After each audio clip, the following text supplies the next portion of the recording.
Hello friends, YouTube channel tech Guru Gautam प्रसाद में आपका हार्दिक स्वागत है। इस वीडियो में हम लोग बात करने जा रहे हैं accident at Vizag steel plant Visakhapatnam Andhra Pradesh. एक बहुत ही भीषण दुर्घटना हुई है वहां पे 8 जून को, जिसके बारे में हम लोग बात करने जा रहे हैं। आइए बृहत में इस एक्सीडेंट के बारे में बात करते हैं।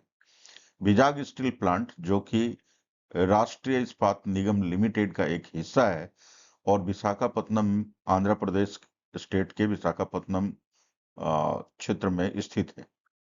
यहाँ पे 8 जून को 2026 को अराउंड 4 बजे शाम को ऐसा हुआ कि एक लैडल में जो हॉट मेटल कैरी कर रहा था उसमें विस्फोट हो गया और उस विस्फोट इतना भीषण था कि आसपास के लोग उसकी चपेट में, उस लैडल से जब हॉट मेटल गिरने लगा तो उसकी चपेट में तकरीबन 8 व्यक्ति डायरेक्ट रूप से आ गए और 2 लोग पार्शियली जल गए। उन्हें ले जाकर के नियरेस्ट प्राइवेट हॉस्पिटल में भर्ती कराया गया, जहां पे बाद में उन्होंने दम तोड़ दिया और इस तरह से 8 से बढ़कर 10 लोगों की मृत्यु उस पूरे घटना में हो गई। आप समझ सकते हैं कि कितना बड़ा त्रासदी था ये, कितना बड़ा दुर्घटना था। आपको नीचे में कुछ फोटोज आपको दिखाए हैं। यहाँ पे देखिए कि आग लगने के बाद पूरे प्लांट में चारों तरफ, और जब आग लग गया इस प्रकार से पूरा हॉट मेटल फैल गया था एक क्षेत्र में वहां पे, और जो आसपास के लोग थे शॉप फ्लोर का ऊपर में, वो सब लोग जल गए जो भी इसके डायरेक्ट चपेट में आए। दोस्तों, दुर्घटना बड़ी भयावह थी और इसको शब्दों में जितना ही कहा जाए कम ही है।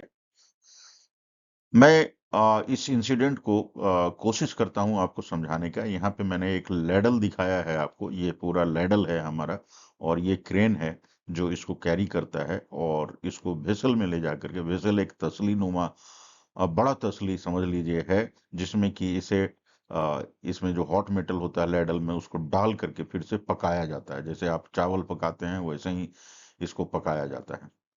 तो जब इसको ले जाया जा रहा था वेसल में डालने के लिए, बेसिकली SMS-1 नाम है उसका, स्टील मेल्टिंग शॉप नाम होता है, उसमें जब ले जाया जा रहा था उसी दौरान इस लैडल के अंदर एक भयानक एक्सप्लोजन होता है और उस एक्सप्लोजन के चपेट में यहाँ शॉप फ्लोर पे लोग जो काम कर रहे थे वो आ जाते हैं और जो है दुर्घटना हो जाती है और उनकी मृत्यु हो जाती है। तो जैसा कि मैंने कहा, 10 लोग डायरेक्ट या इनडायरेक्ट रूप से इसमें प्रभावित हुए, जिनकी मृत्यु हो गई बाद में। तो इस पूरे दुर्घटना में यहाँ पे देखिए, यहाँ चार्जिंग करते हुए मैंने ये लैडल को पकड़ने के लिए क्रेन का हुक है, ये लैडल है, ये पूरा चीज को लैडल बोला जाता है। और ये क्रेन है, पूरा स्ट्रक्चर जो है क्रेन है जो उठा करके रखता है। ये केबिन है क्रेन का, और ये एरिया है जहाँ पे भेसल होता है। भेसल आपको नहीं दिखाई देगा क्योंकि वो अंदर की तरफ है। ये सब गैस निकलने के लिए जगह है। यहाँ से जो लॉन्चिंग बेसिकली उसको बोलते हैं, ऑक्सीजन ब्लो कर किया जाता है भेसल के अंदर। वो जो स्टील डाला गया उसको पकाने के लिए, उसको स्टील बनाने के लिए। सो बेसिकली इस प्रोसेस को, ये बड़ा ही भयंकर प्रोसेस है जो कि इस पूरे सुरक्षित जगह में किया जाता है, लेकिन यदा कदा इस तरह का एक्सप्लोजन हो जाता है, या तो भेसल में हो जाता है या लैडल में हो जाता है, और वो कारण अभी तक पता नहीं चला है। लेकिन इस पर तरह का विस्फोट कभी कभी, once in a blue moon, कभी कभी हो जाता है, और जिसके कारण से दुर्घटना हो जाया करती है। अतः इसका उपाय यही है कि बड़ी सावधानी से काम किया जाना चाहिए। ये केमिकल प्रोसेस है जो कि हाई टेम्परेचर, लगभग 1500 से 1600 डिग्री सेल्सियस के बीच में किया जाता है। आप समझ सकते हैं कि 1500 डिग्री सेल्सियस टेम्परेचर कितना ज़्यादा होता है, और 100 डिग्री के टेम्परेचर पे पानी जो है बॉयल हो जाता है, और उससे हमें जब इतना खतरा है तो 1500 और 1600 डिग्री सेल्सियस के आसपास के टेम्परेचर से कितना खतरा होगा, इसका मूल्यांकन आप खुद ही कर सकते हैं। आइए हम लोग आगे बढ़ते हैं और देखते हैं कि इसमें और क्या कुछ हुआ। तो यहाँ पे 1 नंबर, 2 नंबर, 3 नंबर, 4 नंबर इस तरह से मैंने लैडल का काम दिखाया हुआ है। लैडल यहाँ पे हैंग किया हुआ है 1 नंबर में। दूसरे नंबर में वेसल में चार्जिंग किया जा रहा है लैडल के ज़रिए, और यहाँ पे ये मोल्ड है बेसिकली, इस मोल्ड में कास्टिंग किया जा रहा है। इससे हॉट मेटल इसमें डाल दिया जाएगा और जिस भी पैटर्न का शेप देना है इसको, बेसिकली इस मोल्ड में जाते ही वो शेप अपना पकड़ लेगा। बाद में ठंडा होने पे उसे निकाल लिया जाएगा। यहाँ भी एक दूसरे तरह का छोटा लैडल दिखाया गया है जिसको टिल्ट करने का एक मैकेनिज्म है यहाँ पे, जिसके जरिए इसको टिल्ट किया जाता है, झुका करके हॉट मेटल इस लैडल से इसमें ट्रांसफर किया जा रहा है। इस लैडल के अंदर दोस्तों लाइनिंग होता है, जिसके कारण वो जो है हॉट मेटल से पिघलता नहीं है, क्योंकि आउटर जो कवर होता है लैडल का वो तो लोहा का ही होता है। तो पिघला हुआ लोहा कैसे उसमें रख लेते हैं, बेसिकली उस लाइनिंग की वजह से, रिफ्रैक्ट्री की जो लाइनिंग होती है उसके वॉल्स के चारों तरफ में, उसके चलते वो सस्टेन कर पाता है उतना हाई टेम्परेचर। इंसिडेंट क्या हुआ था यहाँ पे थोड़ा बृहद रूप से मैंने बताने का कोशिश किया है। 8 जून 2026 जो कि मंडे था, ये एक ब्लैक मंडे साबित हुआ steel plant, Vizag steel plant के लिए। 10 dedicated workers lost their life in the tragic industrial accident while performing their duties at the plant. And these workers were not just employees, दो वो लोग सिर्फ एम्प्लॉयज नहीं थे, बल्कि वे किसी के पिता थे, किसी के बेटे थे, किसी के भाई थे, और backbone of the countless families, और कितने ही परिवारों का एक सहारा थे वो। Their sacrifice reminds us of immense risk faced every day by those working at the heavy industries. इस भारी कल कारखाने में जो लोग काम करते हैं वो रोजाना इस तरह के ये रिस्क वाले जगह में काम करते हैं और बहुत सारा खतरा मोल लेते हैं। इसलिए उनको रोज सलाम करना चाहिए, रोज सैल्यूट देना चाहिए उनके जज्बे को, जो पैसा कमा करके उन सब खतरनाक जगहों से लेकर के घर में आते हैं। So my salute to all the workers, जो चले गए और जो लोग काम करते हैं सभी को। Visakhapatnam mourns this heart breaking loss. सब पूरे विशाखापत्तनम में इसके चलते शोक का माहौल हो गया था, and we extend our deepest condolences to the bereaved families and pray for their strength during this difficult time. उन उन लोग, उन आत्माओं के शांति के लिए और उन परिवारों के में शांति के लिए हम लोग प्रार्थना करते हैं। No compensation can ever replace the loved ones. ये सही बात है दोस्तों कि कोई भी कंपेंसेशन पैसा के रूप में फैमिली को दे दिया जाए, लेकिन जो आदमी का लॉस होता है वो लॉस जो है कभी भरपाई नहीं किया जा सकता है। इस फैक्ट को समझना चाहिए। But every possible support must be provided to the affected family. तो कोई भी सपोर्ट अगर फैमिली को दिया जा रहा है तो वो दिया जाना चाहिए, ये रिकमेंडेशन है। This tragedy also serves as the reminder that workplace safety can never be compromised. Workplace safety को कभी भी compromise नहीं करना चाहिए, अनदेखी नहीं करना चाहिए, और उसका पूरा पूरा ध्यान रखना चाहिए।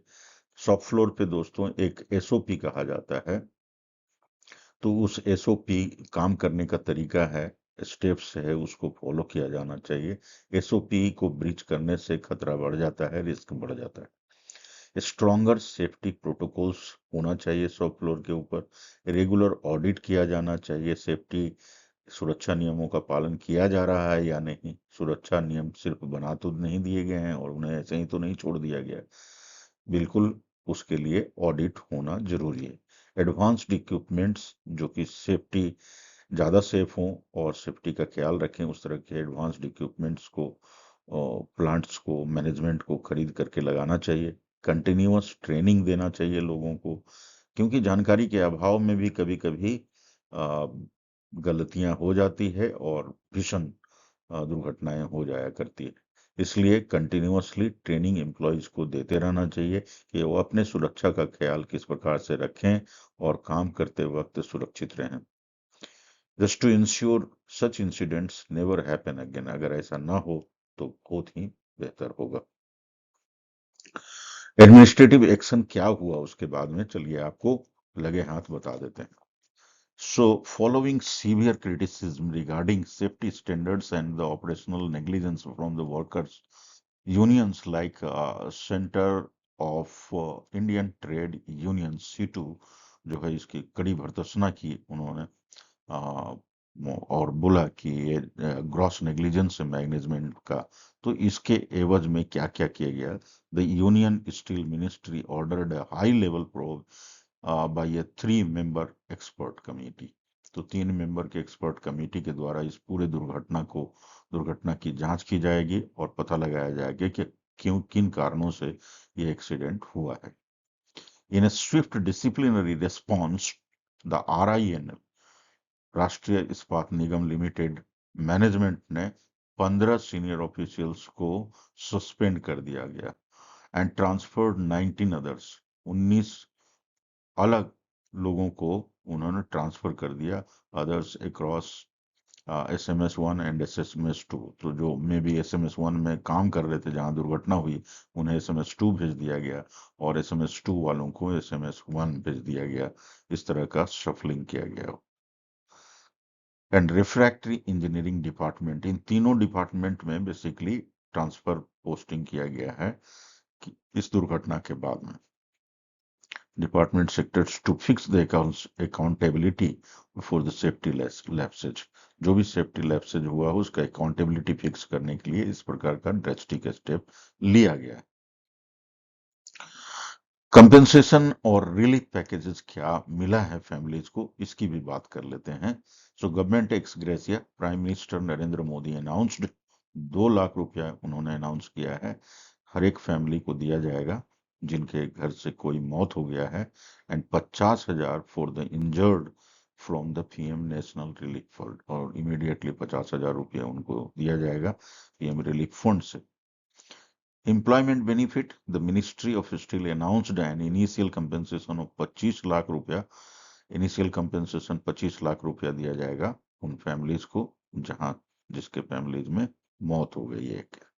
Total cumulative requirement and company benefits have been earmarked up to 1.72 crore for the permanent employees and 48.7 lakh for the contract workers। तो दोनों को अलग अलग लगभग कंपेंसेशन, इतना बेनिफिट, कंपनी बेनिफिट मिलने जा रहा है, मिलेगा ऐसा हम लोग आशा करते हैं। और रिहेबिलिटेशन के नाम पे the central government has guaranteed permanent jobs for 1 eligible family, जो भी फैमिली से कोई एलिजिबल पात्र होंगे उन्हें उनमें से एक को नौकरी दिया जाएगा, member of each victim, along with allowing families to continue residing in the steel plant quarters with free education for their children। उनके बच्चों के मुफ्त शिक्षा तथा क्वार्टर में मुफ्त रहने दिया जाएगा, इसकी भी घोषणा की गई है।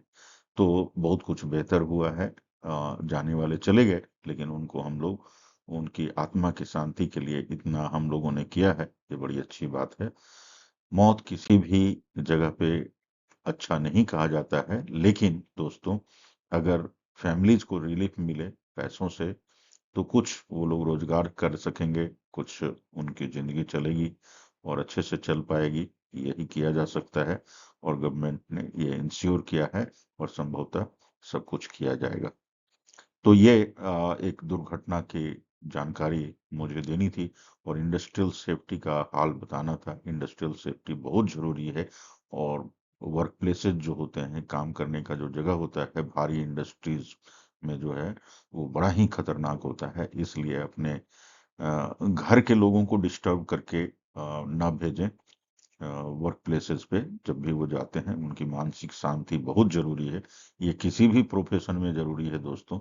लेकिन जो इंडस्ट्रीज में, हैवी इंडस्ट्रीज में काम करते हैं जहां पग पग पे खतरा होता है, वहां पे अगर आपके पति, आपके भाई, आपके बेटे कोई भी जा रहे हैं तो आप अनुचित झगड़ा उनसे ना करें और उन्हें शांतिपूर्वक काम करने दें और उन्हें सेफ हैबिट्स के बारे में बताएं। तो थैंक यू वेरी मच दोस्तों। अगर आपको ये वीडियो अच्छा लगा तो आप YouTube channel tech Guru Gautam प्रसाद को सब्सक्राइब कर लीजिए, एक लाइक करिए और कमेंट करके मुझे बताइए कि आपको वीडियो कैसा लगा, और शेयर करिए अपने दोस्तों से ताकि उनमें भी सेफ्टी के प्रति जागरूकता बढ़े। और सब्सक्राइब कर लीजिए चैनल को, जैसा कि मैंने पहले ही कहा, अगर आप इस तरह के उपयोगी वीडियो का नोटिफिकेशन चाहते हैं। Thank you so much once again.